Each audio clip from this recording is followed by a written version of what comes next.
I did interview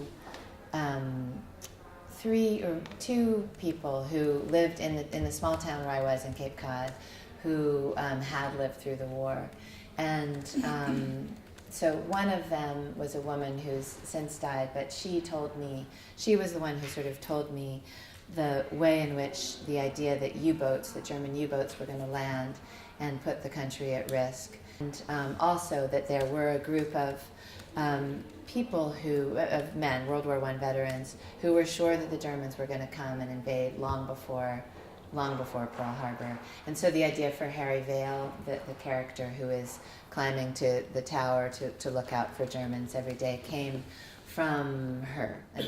In terms of World War II specifically, I did a lot of research that had live, that had interviewed people who'd lived through the war in them. There's a great analysis of the Blitz that was talking to only people who fought the fires in the Blitz.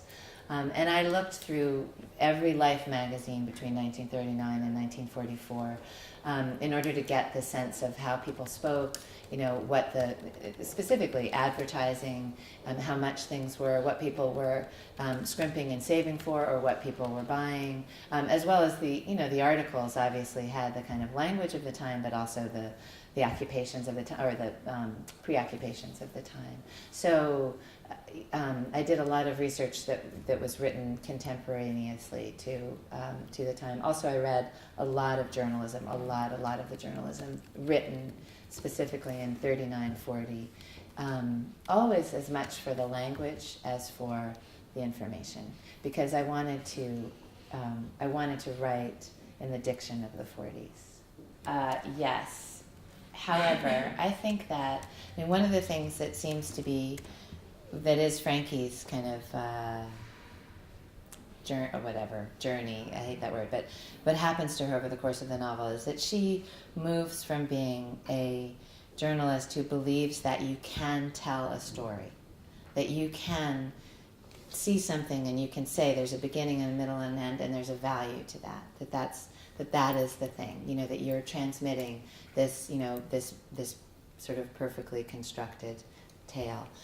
And the thing that happens to her by going into Europe and recording the voices, I hope this is what you come away with, but what I was very interested in is it seems to me that there are stories that you can't tell them, they're much bigger, but they don't even, and the story of these refugees or of people whose lives are suddenly completely shattered by war or by, in Japan, there isn't a beginning, middle, and ending. It's much broader than that. Twitter seems to me to, in some senses, even though it's so it's so few words that you use, but the fact that what you're getting are these kind of blips of information, and to a certain degree, seems to approximate this idea that a story can't be contained. Does that make sense? Ironically, though, they're so small, the Twitters, that it's like fragments and pieces that in some way maybe do capture in a different way what a story might be. It's this story, and it's this story, and it's that story. I don't know if that makes sense, but it occurs to me that there's a way, because Twitter doesn't try, I think Frankie would have been very much right on, in Libya, holding her cell phone up. This is what we're seeing. We can talk about what I think is lost in that. That's a different kind of journalism, absolutely. But I think probably that's what, by the end of this novel, Frankie is basically saying that same thing. You can't tell the story of a man just about to die on a train. It's much bigger. The only way you can tell it is to hear his voice.